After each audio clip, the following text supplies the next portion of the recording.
ये चाइनीज जैसे ही अंदर घुसे, इनको सामने खड़े मिल गए 6-6 फीट के जाट। 340 सोल्जर्स को तो वहीं मार गिराया। अगर चाइना ने इंडिया की 1 इंच भी जमीन नहीं ली है तो फिर हम लड़ाई किस बात की कर रहे हैं? नेहरू जी तो इंडिया की यूएन की परमानेंट सीट चाइना को दिया है। पेट्रोलिंग पॉइंट नंबर 5, 6, 17, 24, 51, 52 इन सब पे हमारा एक्सेस ब्लॉक कर दिया गया है। जिस चाइना का बॉर्डर तक नहीं लगता था इंडिया से, आज वो हमारे घर में घुस के बैठा है।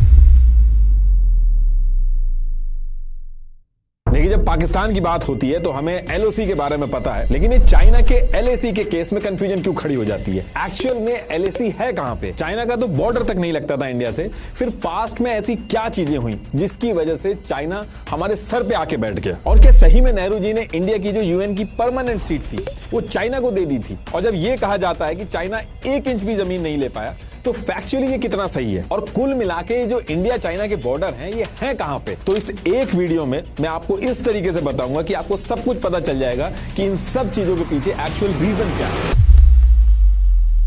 तो देखिए, ईयर 625 का जो टाइम था, उस टाइम पे इंडिया के अंदर अलग अलग अंपायर्स थे और साइड में ये यहाँ पे एक अलग से तिब्बतन अंपायर था, बहुत बड़ा था ये। अभी करंट टाइम की बात करें तो इंडिया का लद्दाख, अरुणाचल प्रदेश वाला जो एरिया है वो भी आ जाता था इसमें। अब होता क्या है कि कुछ टाइम बाद जब ईयर 1842 आता है तो तिब्बतन अंपायर के जो राजा थे लैंगदरमा, इनकी डेथ हो जाती है। तो इनकी डेथ के बाद तिब्बतन अंपायर को संभालेगा कौन? इसको लेके लैंगदरमा के जो रिलेटिव्स थे वो आपस में लड़ने लगते हैं। काफी टाइम तक इसको लेके पूरा परिवार लड़ता है और फिर इन सब चीजों से परेशान होके लैंगदरमा का जो एक पर पोता था, यानी कि ग्रेट ग्रैंडसन, जिसका नाम था निमागांव, वो कहता है कि मुझे इस पूरे तिब्बतन अंपायर पे राज नहीं करना है, वो आप लोग देख लो। ये जो तिब्बतन अंपायर का वेस्ट साइड वाला ये जो एरिया है, जहां पे कोई आता जाता नहीं है और किसी को इसकी पड़ी भी नहीं है, मैं यहाँ पे अपना चला जाता हूँ, इस एरिया को मैं संभालूंगा और मुझे इन सारी चीजों से कोई मतलब नहीं। अब परिवार का एक मेन दावेदार छोटे से एरिया को लेके अलग हो रहा था, तो इससे किसी को कोई भी दिक्कत नहीं हुई और फिर निमागांव जो था वो अपने तिब्बतन अंपायर का जो वेस्टर्न एरिया था उसको ले लेता है और अलग से एक नगारी किंगडम बना के वहां पे रहने लगता है। और ये सारी चीजें मैं बता इसलिए रहा हूं क्योंकि अभी का जो इंडिया चाइना का जो वेस्टर्न एरिया जो डिस्प्यूटेड है,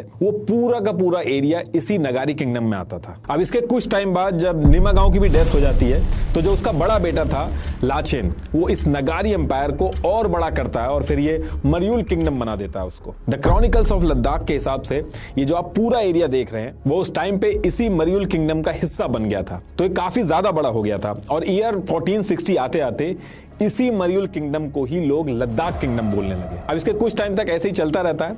फिर ये जो लद्दाख किंगडम था जिसको निमागांव रूल कर रहे थे, निमागांव की भी डेथ हो जाती है और उसके बाद लद्दाख किंगडम जो था उस पे नामग्याल डायनेस्टी जो थी वो रूल करने लगती है। और जब ये नामग्याल डायनेस्टी आती है तो यहां से जो लद्दाख अंपायर था वो और बहुत तेजी से इस पूरे रीजन के अंदर अपना एरिया और इन्फ्लुएंस दोनों बढ़ा रहा था। तो होता क्या है कि इस टाइम पे जब लद्दाख का इन्फ्लुएंस बढ़ रहा था तो बगल में ही तिब्बतन अंपायर था, उसने इसको एक थ्रेट की तरह देखा कि ये बहुत तेजी से बढ़ रहे हैं और आगे चल के हमें ही दिक्कत देंगे। तो तिब्बतन अंपायर क्या करता है कि अपने 5th दलाई लामा के अंडर लद्दाख के ऊपर अटैक कर देता है। अब तिब्बतन अंपायर जो था वो काफी स्ट्रांग था और जब ये लड़ाई होती है तो लद्दाख जो था वो तिब्बतन अंपायर से काफी ज्यादा एरिया हार जाता है। तो लद्दाख ने उस टाइम पे इंडिया के ऊपर जो मुगल अंपायर राज कर रहा था उनसे मदद मांगी और तब जाके लड़ाई रुकती है। और जब ये लड़ाई रुकती है तो ईयर 1684 में तिब्बत और लद्दाख के बीच में ट्रीटी साइन होती है जिसका नाम था ट्रीटी ऑफ टिंगमॉस-गैंग। अब ये जो ट्रीटी साइन हुई थी इसमें बहुत सारी चीजें लिखी हुई थी, लेकिन इसमें जो मेन पॉइंट था वो ये था कि तिब्बत और लद्दाख के बीच में एक बॉर्डर डिसाइड किया गया था। ये पहली बार हुआ था जो इस रीजन के अंदर पेपर पे एक बॉर्डर डिसाइड किया गया था जिससे आगे लड़ाई ना हो। ये जो ट्रीटी हुई थी ये उसके पॉइंटर्स हैं और ये उसकी कॉपी है। कभी भी आप इंडिया चाइना के बारे में पढ़ोगे तो इस ट्रीटी के बारे में आपको जरूर पढ़ने को मिलेगा क्योंकि यहीं से इस बॉर्डर की शुरुआत हुई थी और लोग आज भी कोट करते हैं इस ट्रीटी को। अब देखिए, अभी तक मैं आपको इस टॉपिक में काफी टाइमलाइंस और इंपॉर्टेंट इवेंट्स के बारे में बता चुका हूं, लेकिन इसमें से काफी कम चीजें आपको याद रहेंगी, विच इज वेरी नॉर्मल। मेरे साथ भी ऐसा होता है। इसलिए मैं पहले तो इंपॉर्टेंट इंफॉर्मेशन के लिए स्टिकी नोट्स यूज करता था, बट मेरी इस प्रॉब्लम को सॉल्व कर दिया है क्विजलेट ने, जिसमें मैं अपने टॉपिक से रिलेटेड फ्लैश कार्ड्स बना लेता हूं ताकि इंपॉर्टेंट डेट्स एंड टाइमलाइंस मुझे याद रहें। जैसे ये फ्लैश कार्ड्स मैंने इंडो चाइना वीडियो के लिए बनाए थे। क्विजलेट स्टूडेंट्स के लिए भी काफी यूजफुल है बिकॉज एग्जाम में उनको सब रट के जाना पड़ता है, स्पेशली इन हिस्ट्री।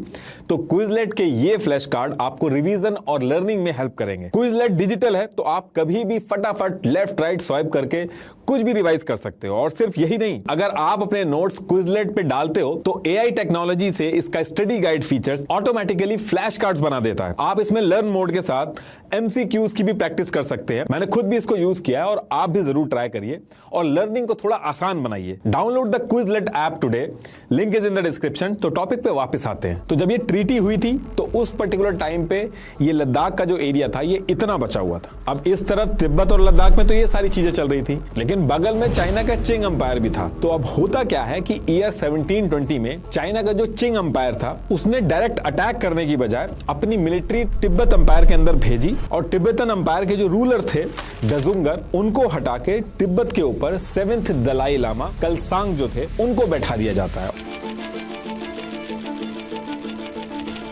और यहां से चाइना का जो जिंग अंपायर था वो तिब्बत को इनडायरेक्टली कंट्रोल करने लगा था। तिब्बत को अपनी पावर के अंदर रखा और उसकी जितनी भी प्रोटेक्शन वगैरह थी वो सारी की सारी अब चाइना की जिंग अंपायर की जिम्मेदारी हो गई थी। तो कहने का मतलब ये है कि इस इंसिडेंट के बाद जो तिब्बतन अंपायर था वो पार्शियली चाइना के चिंग अंपायर के अंदर आ गया था। तो देखिए इधर तो ये चीज हो गई थी। वहीं लद्दाख की बात करें तो लद्दाख के बगल में भी सिख अंपायर था। तो सिख अंपायर ने ईयर 1819 में जो डोगरा अंपायर था यानी कि आज का जम्मू एंड कश्मीर जो था उस पे हमला किया और उसको अपने अंडर में ले लिया। अंडर में ले लिया का मतलब ये था कि डोगरा अंपायर के जो रूलर थे महाराजा गुलाब सिंह, डोगरा अंपायर को रूल वही कर रहे थे, लेकिन अब डोगरा अंपायर जो था वो सिख अंपायर के अंडर आ चुका था। अब जब ये चीज हो गई तो इसके बाद डोगरा और सिख अंपायर ने लद्दाख के ऊपर भी अटैक किया और अपने अंडर में ले लिया उसको। तो देखिए कहने का मतलब ये है कि ये जो तिब्बतन अंपायर था ये दो पार्ट में डिवाइड हुआ। तिब्बत अंपायर का जो वेस्टर्न पार्ट था वो लद्दाख बना जो सिख डोगरा अंपायर के पास चला गया और बाकी का जो बचा हुआ तिब्बतन अंपायर था उसको चाइना इनडायरेक्टली रूल कर रहा था। अब इसके बाद क्या होता है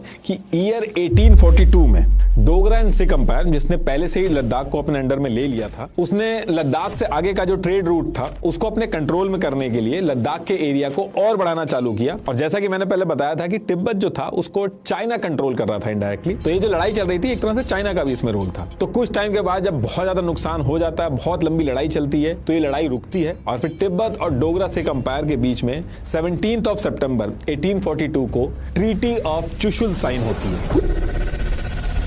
और ये जो ट्रीटी साइन होती है इसमें चाइना भी एक पार्टी बनता है। तो इस ट्रीटी के जो सिग्नेटरी थे वो महाराजा Gulab Singh emperor of China और तिब्बत की तरफ से लामा गुरु ऑफ लासा थे। तो इस ट्रीटी के अंदर बातें तो बहुत सारी होती हैं, ट्रेड की बात होती है, कौन कहां आएगा जाएगा, ये सारी बात होती है। लेकिन इसका जो मेन पॉइंट है जिसकी वजह से हम इस ट्रीटी को डिस्कस कर रहे हैं वो ये था कि इस ट्रीटी के अंदर लद्दाख और तिब्बत के जो बॉर्डर थे उनका डिमार्केशन होता है, सरहद बंदी होती है उनकी, जिसमें यह डिसाइड हुआ कि लद्दाख पहले जहां पे था, जो पहले उसका बॉर्डर था, जो पुरानी वाली ट्रीटी साइन हुई थी, तो जो पहले जो बाउंड्री थी लद्दाख की वो वहां वापस हो जाएगा, तिब्बत जहां पे था वो वहां पे वैसी हो जाएगा। इसमें एक वर्ड यूज हुआ था ओल्ड एस्टैब्लिश फ्रंटियर। फ्रंटियर्स मतलब कि उस टाइम पे बॉर्डर्स नहीं होते थे, बीच में काफी दूर दूर तक एरिया जो होता था वो छोड़ दिया जाता था दो देशों के बीच में, उसी को फ्रंटियर बोलते थे। तो कहने का मतलब यह है कि पहले जो लद्दाख और तिब्बत के बीच में पिंगमासॉन जो ट्रीटी साइन हुई थी उसमें जो डिसाइड हुआ था कि ये बॉर्डर रहेंगे, दोबारा से दोनों पार्टियां यानी कि लद्दाख और तिब्बत वापस उसी बॉर्डर पे चली जाती हैं। तो ये जो ट्रीटी ऑफ चुशुल है इसमें क्या चीज थी इंपॉर्टेंट, इसमें यह चीज इंपॉर्टेंट थी कि चाइना जो था वो भी इसमें एक पार्टी बना था, उसने भी साइन किए थे। तो बेसिकली कहने का मतलब यह है कि ऑफिशियली चाइना ने एक्सेप्ट किया था कि अक्साई चीन जो है वो लद्दाख का पार्ट है, ना कि चाइना का पार्ट है या फिर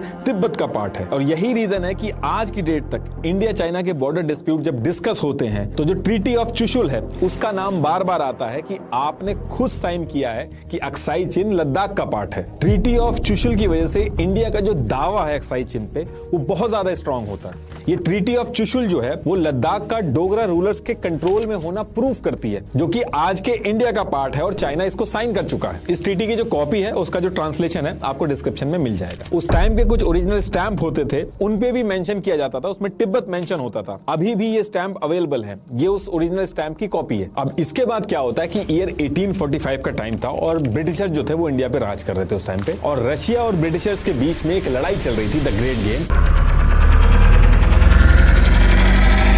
इस लड़ाई में ब्रिटिशर्स को डर था कि रशिया अपनी एक्सपेंशन पॉलिसी के चलते कहीं तिब्बत और ये जो सिख डोगरा एम्पायर है इन एरिया में अपना इन्फ्लुएंस ना बना ले, उससे बहुत ज्यादा दिक्कत हो जाएगी ब्रिटिशर्स को। तो यहां से ब्रिटिशर्स डिसाइड करते हैं कि ये जो नॉर्दर्न बाउंड्री है यानी कि जो लद्दाख वाला एरिया है उसको सिक्योर करना बहुत जरूरी होगा, वहां पे अपना इन्फ्लुएंस बनाना होगा, वरना रशिया का इन्फ्लुएंस वहां पे बढ़ जाएगा। अब इस चीज को ध्यान में रख के ब्रिटिशर्स क्या करते हैं, 11 दिसंबर 1845 को लद्दाख में जो सिख अंपायर था इस पे अटैक कर देते हैं, और अटैक करने के बाद अपने हिसाब से सारे एग्रीमेंट वगैरह साइन करा लेते हैं, हर एक चीज अपने फेवर में कर लेते हैं।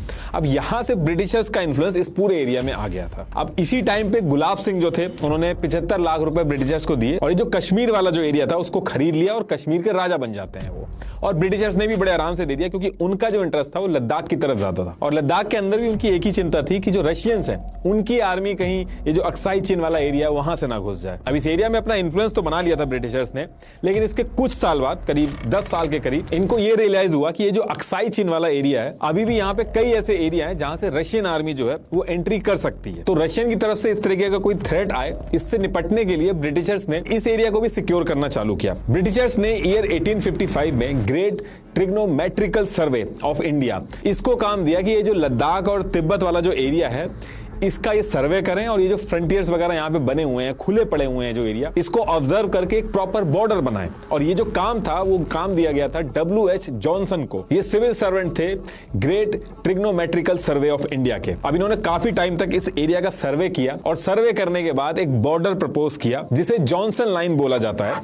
आज जो इंडिया लाइन मानता है वो जॉनसन लाइन ही मानता है। ये जो पूरा मैप है इंडिया का, ये जॉनसन लाइन से ही बना है। अब अंग्रेजों ने जब ये बॉर्डर बनाया था तो किसी से पूछा नहीं था, उन्होंने अपने हिसाब से लद्दाख वाले एरिया में ये बॉर्डर बना दिया था, और जितने भी स्ट्रेटेजिकल पॉइंट्स थे उनको बॉर्डर के अंदर रखा था। और ये सारी चीजें करने के बाद तिब्बत और चाइना को एक लेटर लिखा, और उसके अंदर एक मैप जो था उसके अंदर बाउंड्री बना के ये उनको सेंड कर दिया। उस टाइम पे चाइना का रिस्पॉन्स आया था, the territory has its ancient frontier, it was needless to establish any other. ये जो आज की डेट में आप इंडिया का मैप देखते हैं, ये इधर ये पूरी जॉनसन लाइन है। अब अंग्रेजों ने ये जो वेस्टर्न बॉर्डर था, जो अक्साई चीन वाला जो एरिया था, यहाँ पे तो बॉर्डर बना लिया था, लेकिन सिक्किम की तरफ भी कई ऐसी जगह थी जहां से रशियंस की इंडिया के अंदर एंट्री हो सकती थी, और इसके भी जो बॉर्डर थे वो दूर दूर तक खुले थे, अनडिफाइंड थे।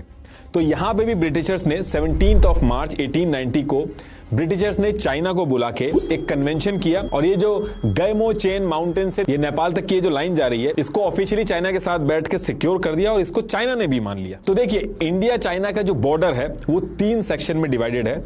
एक तो ये अक्साई चीन वाला वेस्टर्न बॉर्डर है, दूसरा ये है मिडिल सेक्टर, और तीसरा ईस्टर्न सेक्टर जिसमें सिक्किम और अरुणाचल प्रदेश आते हैं। तो अब अगर हम इन तीनों सेक्शन को देखें तो जो वेस्टर्न सेक्टर है, यहाँ पे तो अंग्रेजों ने अपना जॉनसन लाइन बना दी थी, लेकिन चाइना ने इसमें अपना डिसएग्रीमेंट दिखाया। मिडिल सेक्टर जो आप ये देख रहे हैं, यहाँ पे पहाड़ बहुत ज्यादा थे, तो यहाँ नेचुरली बाउंड्री बनी हुई थी, तो यहाँ पे इतनी ज्यादा दिक्कत नहीं आई। और रही बात ईस्टर्न सेक्टर की, तो यहाँ पे सिक्किम वाला जो एरिया था उसके तो बॉर्डर इन्होंने फिक्स कर दिए थे चाइना के साथ मिलकर अंग्रेजों ने, और बाकी जो अरुणाचल प्रदेश वाला जो एरिया है वो अभी आगे बताऊंगा मैं। तो देखिए, जो ब्रिटिशर्स ने अक्साई चीन पे जॉनसन लाइन बना दी थी, इसको लेके जो चाइना था वो बिल्कुल खुश नहीं था, क्योंकि स्ट्रेटेजिकली जितने भी पॉइंट्स थे वो सारे के सारे ब्रिटिश इंडिया के अंदर थे। लेकिन ब्रिटिशर्स जो थे वो उस टाइम पे चाइना को किसी भी तरीके से नाराज नहीं करना चाहते थे, क्योंकि चाइना उस टाइम पे वीक तो था, लेकिन चाइना एक अनसेड कम्युनिकेशन में धमकी भी देता था कि वो रशिया के साथ मिल जाएगा। तो ब्रिटिशर्स ऐसा भी नहीं करना चाहते थे कि चाइना जो है वो रशियंस के साथ जाके मिल जाए। तो इस चीज से निपटने के लिए ब्रिटिशर्स जो थे वो एक और स्ट्रेटेजी बनाते हैं। ईयर था 1899, और इस टाइम पे ब्रिटिशर्स एक रिवाइज लाइन प्रपोज करते हैं। ये जो वेस्टर्न बॉर्डर था, जो अक्साई चीन वाला एरिया था, इसमें स्ट्रेटेजिकल जितने भी पॉइंट्स थे उनको अपने पास रखते हैं, बाकी काफी सारा अक्साई चीन का जो एरिया था वो चाइना को दे देते हैं। तो कहने का मतलब यह है कि जॉनसन लाइन को रिवाइज करके एक और लाइन मैककार्टनी मैकडॉनल्ड लाइन ये प्रपोज करते हैं। तो ये जॉनसन लाइन थी, और ये जो ग्रीन वाली लाइन है ये यहां से यहां तक ये है मैककार्टनी मैकडॉनल्ड लाइन। ये जो मैककार्टनी मैकडॉनल्ड लाइन थी, इसमें काफी एरिया अक्साई चीन का जो है वो चाइना को प्रपोज करके दे दिया गया था। और आज की डेट में भी जो LAC है वो इसी मैककार्टनी मैकडॉनल्ड लाइन के आसपास ही है। आसपास मैं इसलिए कह रहा हूं कि इससे थोड़ी सी आगे है, और वो आगे क्यों है अभी आगे बताऊंगा। तो जब ब्रिटिशर्स ने ये मैककार्टी मैकडॉनल्ड लाइन प्रपोज की, तो इसको लेके भी चाइना ने कोई रिस्पॉन्स नहीं दिया। और ईयर 1908 से पहले जितने भी ईयर थे, या जब भी ऑफिशियल ब्रिटिश इंडिया का मैप आया, तो कई जगह पे मैककार्टी मैकडॉनल्ड लाइन यूज की गई, लेकिन उसके बाद नहीं की गई। एक्चुअली होता क्या है कि ब्रिटिशर्स जो थे उन्होंने लाइन बना तो दी थी, लेकिन चाइना जो था उसका इन्फ्लुएंस तिब्बत में था, और चाइना जो था वो मान नहीं रहा था, कुछ ना कुछ प्रॉब्लम क्रिएट कर रहा था। तो इसको लेके ईयर 1914 में ब्रिटिशर्स ने चाइना को और तिब्बत को शिमला में बुलाया, एक मीटिंग करी जिसे शिमला कन्वेंशन भी बोला जाता है। ये जो शिमला कन्वेंशन था, इसको करने के पीछे ब्रिटिशर्स जो थे उनका मेन पर्पस ये था कि ये जो ब्रिटिश इंडिया और चाइना के बीच में जो तिब्बत है, जिसे चाइना इनडायरेक्टली कंट्रोल करता है, इसके बीच में कैसे ना कैसे करके एक बफर जोन बन जाए। तो इसके लिए इन्होंने एक प्रपोजल रखा कि ये जो तिब्बत है इसको इनडायरेक्टली चाइना आप कंट्रोल कर रहे हो, तो तिब्बत को ऐसा करना चाहिए कि तिब्बत को दो पार्ट में डिवाइड कर दो, एक इनर तिब्बत और एक आउटर तिब्बत। इंडिया वाली जो साइड थी उसमें आउटर तिब्बत था और इनर तिब्बत जो था वो चाइना वाली साइड था। तो ब्रिटिशर्स ने क्या किया, ये जो इनर तिब्बत था, जो चाइना वाली साइड था, ये पूरा का पूरा चाइना को दे दिया और ये जो आउटर तिब्बत था इसको दलाई लामा के अंडर में देके एक बफर जोन की तरह क्रिएट कर दिया, क्योंकि ब्रिटिशर्स को तिब्बत से इतना डर नहीं था। और ये जो अरुणाचल प्रदेश का एरिया था उसमें मनमोहन लाइन इंट्रोड्यूस की गई कि ये अरुणाचल प्रदेश का बॉर्डर होगा तिब्बत के साथ, ये है वो लाइन। और ये चीज करके ब्रिटिशर्स जो चाहते थे वो हुआ। अब यहां से चाइना और इंडिया का जो बॉर्डर था वो लगना बंद हो गया था। तो अगर मैं शॉर्ट में बताऊं तो तिब्बत को दो पार्ट करके एक पार्ट चाइना को देके दूसरा पार्ट जो था उसको बफर जोन बना दिया गया, ताकि चाइना और इंडिया के बीच में तिब्बत रहे। और ये जो बफर जोन जिसको बोला गया, यानी कि जो आउटर तिब्बत था, इसमें दलाई लामा को रूलर बना दिया गया और लगे हाथ अरुणाचल प्रदेश के बॉर्डर भी फिक्स कर दिए गए, मनमोहन लाइन बना दी गई। और ये चीज करके ब्रिटिशर्स ने इंडिया का जो बॉर्डर था वो एक तरह से सिक्योर कर लिया था। अब ब्रिटिशर्स ने कर तो लिया था ये चीज, लेकिन इसको चाइना ने मानने से मना कर दिया। ये जो शिमला कन्वेंशन था इसको 24 एंड 25 ऑफ मार्च 1914 को ब्रिटिश इंडिया के फॉरेन सेक्रेटरी हेनरी मनमोहन ने साइन किया था और तिब्बत की तरफ से तिब्बतन गवर्नमेंट के सीनियर ऑफिसर लोचन शात्रा, इन्होंने साइन किया था। लेकिन चाइनीज ने इसे साइन करने से बिल्कुल साफ मना कर दिया था। चाइना ने कहा कि ये कोई बफर जोन नहीं होगा, पूरा तिब्बत हमारा है, हम आधा नहीं लेंगे। और इधर से अंग्रेजों का कहना था कि जो तिब्बत की बाउंड्री है उसका फैसला तिब्बत करेगा, चाइना नहीं करेगा। और तिब्बत ने साइन कर दिया तो ये एग्रीमेंट वैलिड है, फिर चाहे चाइना इसको साइन करे या ना करे। और जब ये चीज हो जाती है तो चाहे कोई ऑफिशियल डॉक्यूमेंट हो, नेशनल और इंटरनेशनल फोरम पे ऑफिशियल मैप दिखाना हो, हर जगह पे ब्रिटिश इंडिया के अंदर ही अक्साई चीन को दिखाया जाता है। यहां तक कि चाइना भी अक्साई चीन को अपने ऑफिशियल मैप में नहीं दिखाता था। हिस्टोरियन रामचंद्र गुहा की एक बुक है, इंडिया आफ्टर गांधी, उसके अंदर भी ये चीज मेंशन है कि चाइना ने अपने ऑफिशियल मैप तक में अक्साई चीन को नहीं दिखाया था। तो देखिए अब इसके बाद काफी टाइम तक ऐसे चलता रहता है और फिर इसके बाद ईयर आता है 1947 और हमारा देश आजाद होता है। और आजाद होने के बाद नेहरू जी ब्रिटिशर्स के बनाए हुए ऑफिशियल बॉर्डर्स को एज इट इज मानते हैं। और फिर इसके 2 साल बाद ईयर 1949 में चाइना के अंदर सिविल वॉर शुरू हो जाती है, जिसमें दो गुट आपस में लड़ जाते हैं। और चाइना की इस इंटरनल लड़ाई में कम्युनिस्ट पार्टी के माओ जेडोंग वहां की नेशनलिस्ट KMT को हरा के चाइना के अंदर People's Republic of China PRC बनाते हैं और कहते हैं कि इससे पहले जो चाइना में चल रहा था वो सब कुछ नहीं माना जाएगा। इनफैक्ट इससे पहले की जो लीडरशिप थी, जिन्होंने नाम रखा था चाइना का रिपब्लिक ऑफ चाइना, इसको भी ये लोग नहीं मानते कि ये सब नहीं चलेगा और चाइना को पीपल्स रिपब्लिक ऑफ चाइना बोला जाएगा। माओ जेडोंग जो थे वो चाइना के लीडर बनते हैं और इससे पहले जो लीडरशिप वगैरह थी वो भाग भाग के ताइवान चली जाती है और अभी भी ये लोग वहीं ताइवान में ही रहते हैं। और इसके साथ साथ माओ जेडोंग, ये जो रिपब्लिक ऑफ चाइना ने एग्रीमेंट वगैरह किए थे, इसको भी कहते हैं कि ये नहीं माना जाएगा। तिब्बत जो है वो पूरा का पूरा चाइना का पार्ट है, ये बोलते हैं ये।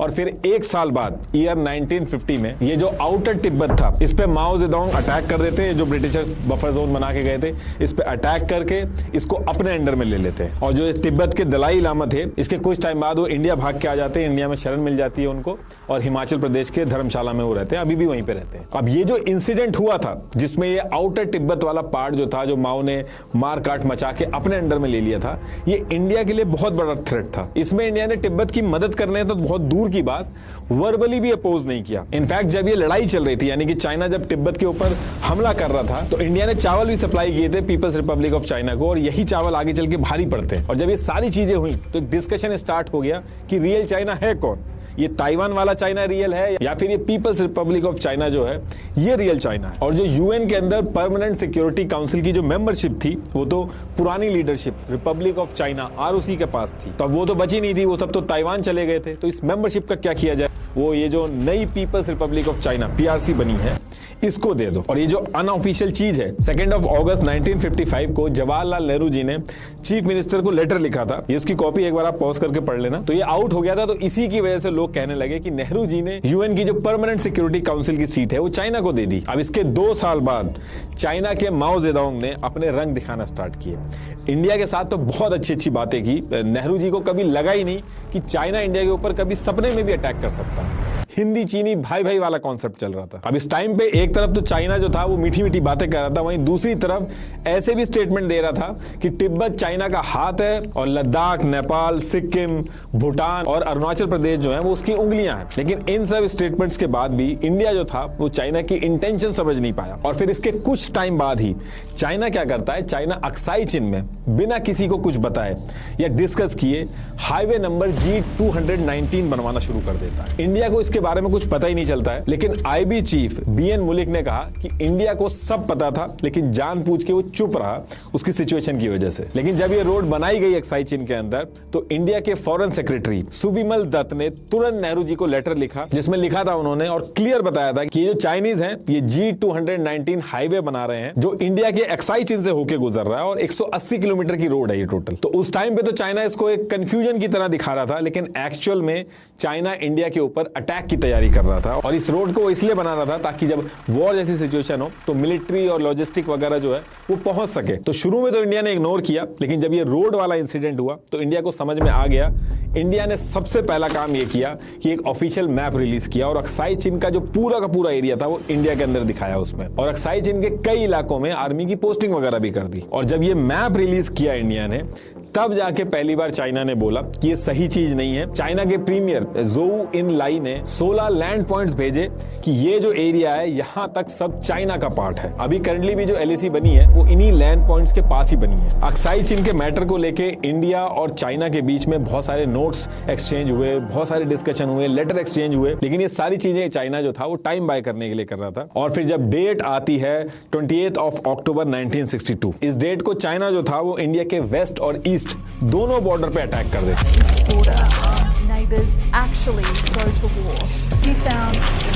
ये बिल्कुल अनएक्सपेक्टेड था इंडिया के लिए। कई महीनों तक ये लड़ाई चलती है। चाइना जो था वो अरुणाचल प्रदेश और अक्साई चीन दोनों तरफ घुस जाता है। ये इतना अंदर तक घुस गया था अक्साई चीन और अरुणाचल प्रदेश के अंदर। चाइना का प्लान ये था कि वो अरुणाचल प्रदेश को नेगोशिएशन के लिए यूज करेगा और अक्साई चीन के बदले अरुणाचल प्रदेश को इंडिया को वापस कर देगा। काफी दिन तक जब लड़ाई चलती है और चाइना जहां तक उसने सोचा था जब वहां तक पहुंच जाता है, मतलब कि वेस्टर्न सेक्टर के अक्साई चीन में ये यहां तक और अरुणाचल प्रदेश में ये यहां तक, और जब यहां अंदर तक घुस जाता है, इसके बाद 21 नवंबर 1962 को लड़ाई रुकती है और चाइना अरुणाचल प्रदेश से जो मैकमोहन लाइन थी उससे तो अपनी आर्मी को पीछे कर लेता है, लेकिन अक्साई चीन पे पीछे बिल्कुल भी नहीं हटता है। और जो 16 लैंड पॉइंट जो चाइनीज मिनिस्टर जोआ ने भेजे थे लगभग वहीं पे पहुंच के रुक जाता है। अब देखिए जो अक्साई चीन है ये कोई प्लेन एरिया नहीं है, बहुत ही कॉम्प्लिकेटेड एरिया है, बहुत कॉम्प्लिकेटेड पहाड़ भी है यहाँ पे।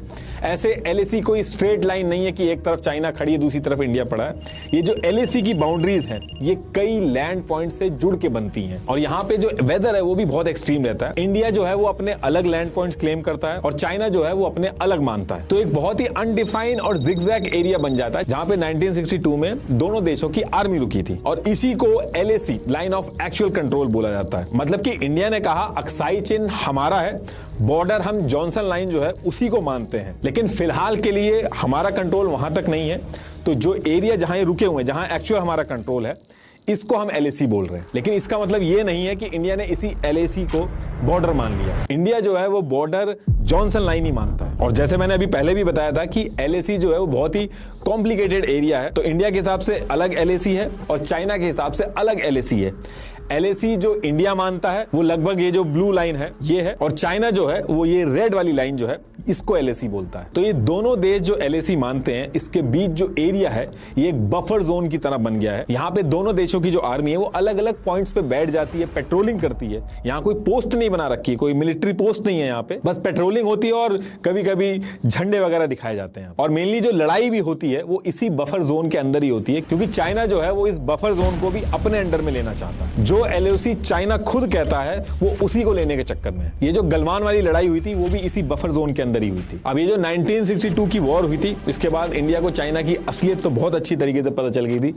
इंडिया ने अपनी प्लानिंग भी स्टार्ट कर दी थी, लेकिन इसके एक साल बाद 1963 में पाकिस्तान ने ये जो साक्षगाम वैली का एरिया था इसको उसको भी चाइना को गिफ्ट में दे दिया। इंडिया ने तब भी बहुत ज्यादा अपोज किया था, लेकिन कुछ हुआ नहीं। और फिर इसके बाद इंडिया चाइना का जो बॉर्डर था, छोटे छोटे लैंड पॉइंट पे कहीं ना कहीं कभी ना कभी कोई ना कोई इशू सुना ही आ रहा था। तो इंडिया ने सोचा कि इंडिया चाइना के इस 3488 किलोमीटर के इस बॉर्डर में सिक्किम वाला जो 220 किलोमीटर का बॉर्डर है, इसमें कोई इशू नहीं है, इसमें चाइना भी एग्री करता है, हमें भी कोई इशू नहीं है। तो इंडिया ने डिसाइड किया कि जो सिक्किम का बॉर्डर है, एटलीस्ट इसको ग्राउंड पे मार्क कर लिया जाए और फेंसिंग करवा ली जाए, ताकि आगे चल के कोई इशू ना हो। सितंबर 1967 का टाइम था और इस टाइम पे इंडिया ने सिक्किम के बॉर्डर पे तारबंदी करना स्टार्ट कर दिया, यानी कि फेंसिंग लगाना चालू कर दिया। अब ये देख के चाइना जो था उसको बहुत ज्यादा बुरा लगा। चाइना ने भी सेम टाइम पे सेम एरिया के पास में फेंसिंग करना स्टार्ट कर दिया। अब वैसे तो जो सिक्किम का एरिया है उसके जो पहाड़ हैं वो बॉर्डर की तरह ही हैं, वो सिक्योर करके रखते हैं उस बॉर्डर को, लेकिन कुछ पासेस हैं उन पहाड़ों के बीच में जहां से चाइना की एंट्री हो सकती है, जैसे नाथुला, जिलीपला, चोलाला, ये सारे पासेस जो हैं ये सिक्योर कर रहा था इंडिया। तो ये सारी चीजें देख के चाइना ने भी नाथुला के नॉर्थ में फेंसिंग करना स्टार्ट कर दिया, और ये देख के इंडिया ने भी सिक्किम के साउथ में फेंसिंग करना स्टार्ट कर दिया। और जब बात बहुत ज्यादा बढ़ जाती है तो 11 सितंबर 1967 वाले दिन धोखे से चाइना के सोल्जर आए और उन्होंने इंडियन सोल्जर्स पे फायरिंग स्टार्ट कर दी, जिसमें से 88 इंडियन सोल्जर्स जो थे वो शहीद हो गए। अब देखिए 1962 की जो वॉर थी उसमें इंडिया प्रिपेयर नहीं था। इंडिया उस टाइम पे हिंदी चीनी भाई भाई वाले कॉन्सेप्ट पे चल रहा था। चाइना को लग रहा था कि इंडिया इस बार फिर से लड़ाई के डर से पीछे भाग जाएगा, लेकिन इस बार इंडिया जो था वो चाइना की इंटेंशन जानता था। तो नाथुला पास से जैसे ये चाइनीज अंदर घुसने की कोशिश करते हैं, इनको सामने खड़े मिलते हैं 2nd बटालियन ग्रेनेडियर्स के 6 फीट के जाट। 2nd बटालियन ग्रेनेडियर्स और राजपुताना राइफल्स ने 340 चाइनीज वहीं पे खत्म कर दिए। चाइनीज ये जो फेंसिंग वगैरह कर रहे थे सारी की सारी उड़ा दी जाती हैं। चाइनीज को तुरंत पीछे भागना पड़ता, और इस चीज को 1962 की जो वॉर हुई थी उसके बदले के रूप में देखा जाता है। चाइना को वैसे सिक्किम में इतना ज्यादा इंटरेस्ट नहीं था, लेकिन इंडिया को बैकफुट पे लाने के लिए जो ईस्टर्न बॉर्डर था, चाइना ने वहां पे भी हरकतें चालू कर दी थी। सिक्किम के बहुत ही पास पड़ता है सिलीगुड़ी कॉरिडोर, जिसे चिकन नेक भी बोला जाता है। तो इसी वजह से जो चाइना है वो सिक्किम के अंदर कुछ ना कुछ हरकत करता रहता है, वहां पे अपना इन्फ्लुएंस बढ़ाने की कोशिश करता है। जो डोकलाम में भी इंडिया चाइना की जो लड़ाई हुई थी उसमें भी यही सारे रीजन थे, ताकि आगे कभी फ्यूचर में वॉर हो तो इंडिया पे प्रेशर बनाया जा सके इस सिलीगुड़ी कॉरिडोर को कंट्रोल में रख के। ये बहुत ही छोटा सा कॉरिडोर है, अगर यहां आके अगर कोई बैठ जाता है तो इंडिया का जो पूरा नॉर्थ ईस्ट रीजन है वो कट ऑफ हो जाएगा। इसलिए चाइना इस रीजन में बहुत इंटरेस्ट दिखाता है। ये है नाथुला पास और ये है डोकलाम, और ये यहां पे पड़ता है सिलीगुड़ी कॉरिडोर। तो देखिए इसके बाद भी इंडिया और चाइना जो था उसने कई जगह पे लड़ाइयां की, कई जगह पे चाइना ने अग्रेशन दिखाया, लेकिन अब जो अग्रेशन दिखा रहा था चाइना उसमें इंडिया की तरफ से भी जवाब मिल रहा था, क्योंकि इस टाइम तक इंडियन आर्मी जो थी उसने 2 बड़ी वॉर लड़ ली थी, सी वॉरफेयर में भी अपने आप को प्रूव किया था। तो चाइना को भी ये चीज समझ में आ गई थी कि अब इंडिया से लड़ना इतना आसान नहीं होगा। तो अब चाइना ने यहां से इसका सोल्यूशन निकालने के लिए पीसफुल तरीके के ऑप्शन एक्सप्लोर करे। ईयर 1993 और 1996 के बीच में इंडिया और चाइना दोनों कंट्रीज ने लड़ाई के बदले पीसफुल एग्रीमेंट्स करने पे फोकस किया, क्योंकि लड़ाई में बहुत ज्यादा नुकसान हो रहा था और अब दोनों कंट्रीज का नुकसान हो रहा था। इन एग्रीमेंट्स में सबसे पहली चीज तो दोनों कंट्रीज ने ये डिसाइड की कि चलो ठीक है, दोनों कंट्रीज के हिसाब से उनके जो बॉर्डर है वो अलग है, लेकिन एक काम ये किया जा सकता है कि फिलहाल के लिए दोनों कंट्रियां एक्चुअली जहां पे कंट्रोल करती हैं एटलीस्ट उसको तो रिकॉग्नाइज कर लिया जाए।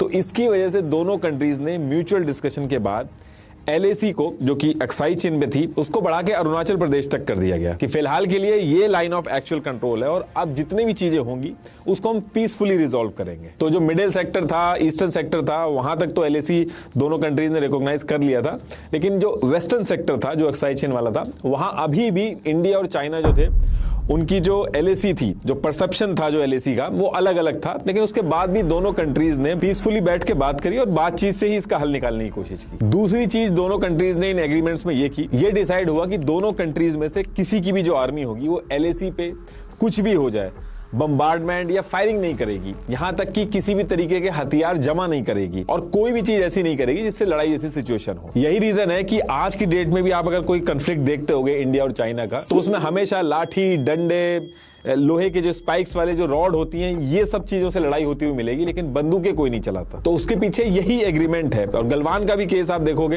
तो उस समय भी हाथों से और डंडों से लड़ाई हुई थी, गोलियां वहां भी नहीं चली थी। तो देखिए जब दोनों कंट्रीज के बीच में ये एग्रीमेंट वगैरह हुए तो काफी सालों तक LAC पे पीस रही, लेकिन इसके बाद चाइना ने नई स्ट्रेटेजी शुरू कर दी। देखिए जब दो देशों में वॉर होती है तो उसमें जिस कंट्री का इंफ्रास्ट्रक्चर यानी कि roads, bridges, air strips, railway line ये अच्छा होता है, उस एरिया में उसको बहुत ज्यादा बड़ा एडवांटेज होता है। हथियार बहुत जल्दी पहुंच जाते हैं, फूड वगैरह हर एक चीज बहुत जल्दी पहुंच जाती है। जितनी देर में उनके 100 सोल्जर्स पहुंचते हैं उतनी देर में 1000 सोल्जर्स पहुंच जाते हैं इधर से।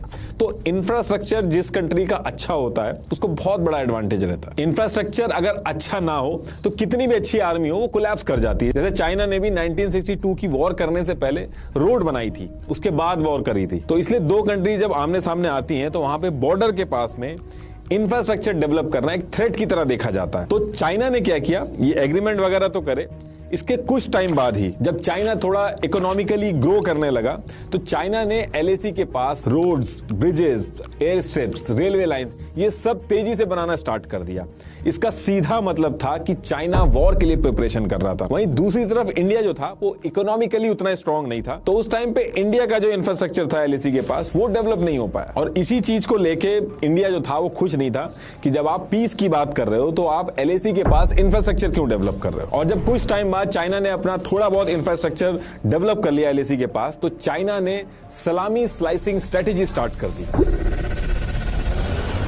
तो इसमें क्या होता है कि चाइना एक साथ बड़ा एरिया लेने की बजाय बिल्कुल छोटे छोटे एरिया पे आके अपनी आर्मी बैठा देता है। अब जिस कंट्री का इंफ्रा अभी बना नहीं है, यानी कि इंडिया का इंफ्रा जो था वो उस समय बना नहीं था और इकोनॉमिकली भी अभी वो कंपैरेटिवली बहुत कम है, तो वो एक बहुत ही छोटे से एरिया के लिए वॉर नहीं शुरू करेगा, वो इस चीज को अवॉइड करेगा। ऐसे धीरे धीरे करते करते चाइना बहुत आगे बढ़ गया।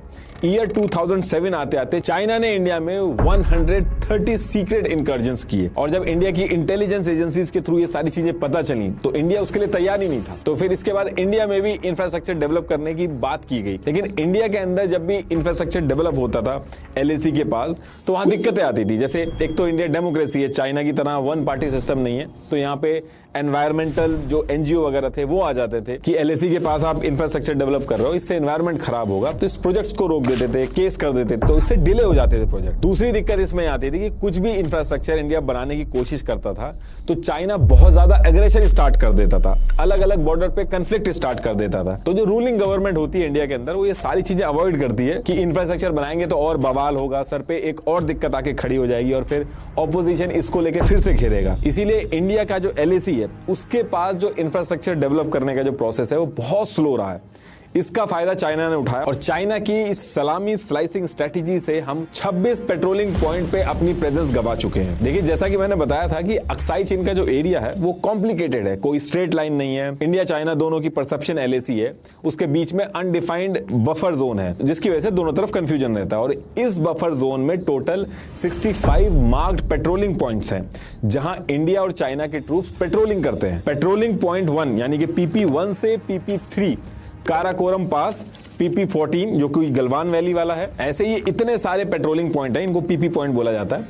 एक बार आप पॉज करके देख लेना। इन 65 पेट्रोलिंग पॉइंट में से 26 पेट्रोलिंग पॉइंट चाइना ने धोखे से इंडिया का कंट्रोल जो है वहां से हटवा दिया। जहां पहले इंडियन आर्मी आराम से पेट्रोलिंग करती थी, जैसे पेट्रोलिंग पॉइंट नंबर 5 से लेके 17 तक, 24 से लेके 32 तक, 37, 51, 52, 62, यहां पे हमारा एक्सेस चाइना ने धीरे धीरे करके हटा दिया। चाइना वही सेम चीज करता है, सारे पेट्रोलिंग पॉइंट पे एक साथ वहां पे कब्जा नहीं करेगा, एक पेट्रोलिंग पॉइंट पे आके बैठ जाएगा, कई दिनों तक इस चीज पे बहस होगी, फिर डिप्लोमेटिक मीटिंग होगी और फिर बाद में यही डिसाइड होता है कि इस एरिया को बफर जोन बना दो। तो इंडिया जहां पे पहले आराम से जा सकता था वो अब उस एरिया में नहीं जा सकता और ये चीज कई दशकों से चाइना करे जा रहा है। अब अगर आप इसको ध्यान से देखोगे तो धीरे धीरे करके इंडिया के हाथ से लैंड तो जा ही रहा है ना, लेकिन कोई भी टीवी डिबेट जो होती है वो इस चीज पे नहीं होती। कोई पॉलिटिकल पार्टी भी होती है तो इसको लेके ज्यादा नहीं बोलती, क्योंकि जब वो खुद गवर्नमेंट में थी तो उसके टाइम पे भी यही सब चला था। तो गवर्नमेंट कोई भी हो ये सब बातें लोगों तक पहुंचने ही नहीं देती है। इंडिया ने बहुत बार कोशिश की चाइना के साथ कि एक ऑफिशियल मैप पेपर पे ड्रॉ करके एटलीस्ट हम लोग बॉर्डर जो है अपना वो फिक्स कर लें, लेकिन चाइना कभी ये चीज होने ही नहीं देता, क्योंकि जितना बॉर्डर अनडिफाइंड रहता है उससे उसकी जो सलामी स्लाइसिंग स्ट्रेटेजी है उसको फायदा मिलता है, इसलिए वो कभी बॉर्डर ही नहीं फिक्स करता। और इस लूप होल का फायदा उठा के चाइना ने अपने अकॉर्डिंग एलएसी की जो ग्राउंड पोजीशन है उसको धीरे धीरे करके साल दर साल बिल्कुल चेंज कर दिया है। इसके साथ साथ चाइना ने एक और चीज करना स्टार्ट की है, चाइना ने एलएसी के पास विलेजेस भी बसाना स्टार्ट कर दिए हैं। पैंगडा विलेज, जियो कांग विलेज, ऐसे करके एलएसी के पास 100 से ज्यादा घर बसा दिए हैं जिसमें अपने सिविलियंस को फ्री में घर दे रहे हैं। ये जो विलेजेस विलेजेस हैं इनको दो तरीके से यूज में लेते हैं। एक तो इनके सिविलियंस यहाँ पे रह रहे हैं और इसके साथ साथ विलेजेस के थ्रू इनके जो चाइनीज सोल्जर्स हैं वो इंडिया की पोस्टिंग और सर्विलांस वगैरह करते हैं। इन विलेजेस को China as a tool use कर रहा है ताकि फ्यूचर में इंडिया चाह के भी एटलीस्ट इन एरियाज पे हमला ना कर पाए, क्योंकि ऑलरेडी यहाँ पे सिविलियंस रह रहे होंगे। अगर चाइना ये सब कर रहा है तो इंडिया ने भी LAC के पास इंफ्रास्ट्रक्चर बनाना स्टार्ट कर दिया है। दौलत बेग ओल्डी रोड, ये जो आप देख रहे हैं यहां से यहां तक LAC के पास इस रोड को बिल्कुल बनाने का काम स्टार्ट हुआ और अब कंप्लीट भी हो गई। तो जैसा मैंने पहले बताया था कि जब भी इंडिया इंफ्रास्ट्रक्चर बनाने का ट्राई करता है तो चाइना अग्रेशन स्टार्ट कर देता है ताकि ये सब काम बंद हो जाए। इंडिया ने इन सब चीजों के बारे में सोचना बंद कर दिया है और अपना इंफ्रास्ट्रक्चर जो है वो बहुत तेजी से उस पर काम स्टार्ट कर दिया है। अब जैसे ही इंडिया ने LAC के पास इंफ्रास्ट्रक्चर तेजी से बनाना चालू किया,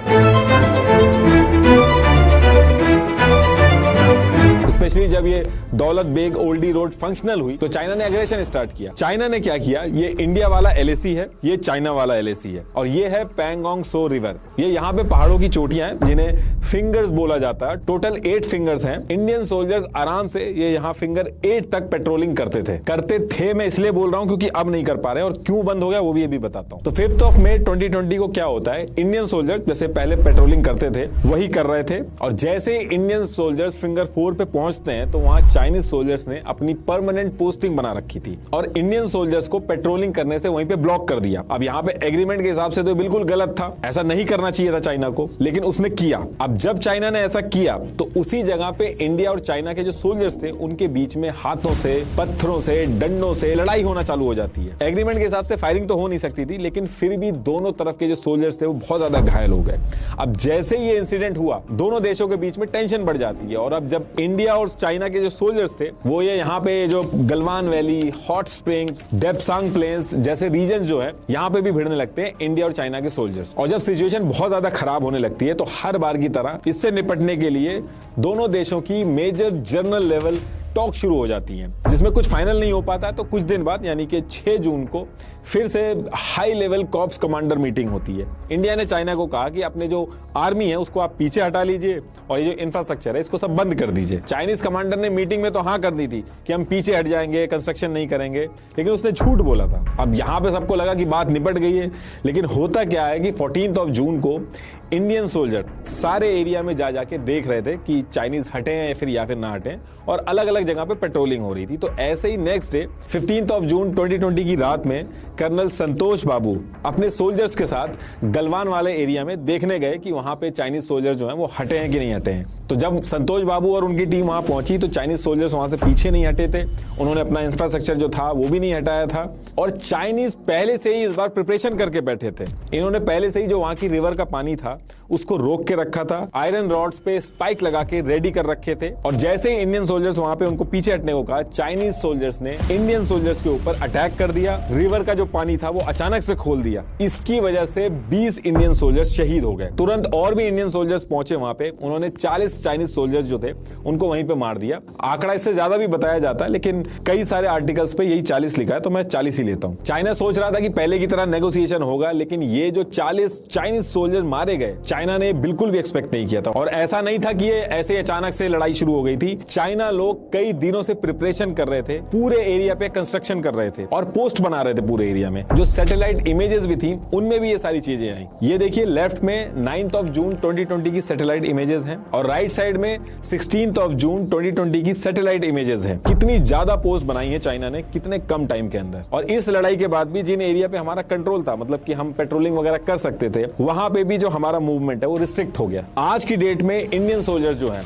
वो फिंगर 4 से आगे नहीं जा पा रहे हैं, जो कि पहले फिंगर 8 तक जा सकते थे। तो एक तरह से देखा जाए तो ये इंडिया के हाथ से लैंड ही तो गई। तो ये जो कहा जा रहा है कि 1 इंच भी जमीन नहीं ली गई है वो भी बताता हूं। 31 अगस्त 2020 को द हिंदू ने रिपोर्ट पब्लिश की जिसमें एक इंडियन गवर्नमेंट ऑफिशियल, उसने अपना नाम डिस्क्लोज करने से मना कर दिया। उसने सारी डिटेल्स बताई। उसने कहा कि चाइना के कंट्रोल में इंडिया की 1000 स्क्वायर किलोमीटर की टेरिटरी आ गई है इस इंसिडेंट पॉइंट के बाद, जिसमें से 900 स्क्वायर किलोमीटर डेप्सांग एरिया में, 20 स्क्वायर किलोमीटर गलवान वैली में, 12 स्क्वायर किलोमीटर हॉट स्प्रिंग में, 65 स्क्वायर किलोमीटर पैंगोंग सो में और 20 किलोमीटर चुशुल में। इंडियन एनालिस्ट मनोज जोशी ने भी अपना एस्टिमेट दिया है, चाइना ने करीब 2000 स्क्वायर किलोमीटर का एरिया जो है वो कब्जा कर लिया है। और इसके लिए जब Depsang, Kugrang river valley, Galwan, Pangong Tso, इन सब की जब मैक्सर टेक्नोलॉजी से और प्लैनेट लैब से सैटेलाइट इमेजेस निकाली गई, तो ये जो इंडिया का एरिया है, यहाँ पे चाइनीज कैंप सेटअप अभी भी हो रखे हैं। तो ये जो कहा जा रहा है कि हमारी जमीन नहीं गई है,